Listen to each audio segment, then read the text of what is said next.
Gusto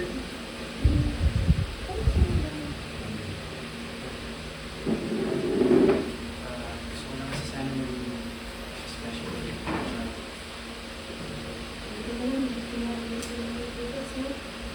Oo nga eh.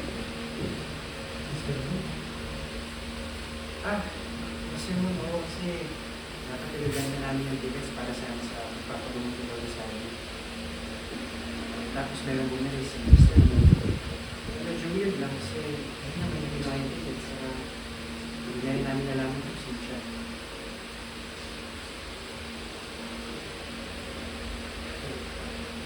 Thank you, Miguel.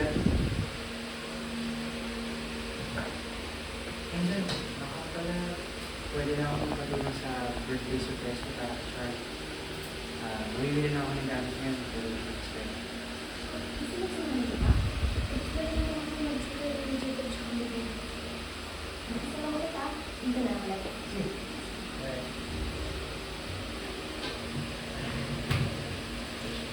Thank you na. Yan ang pang-good. Thank you.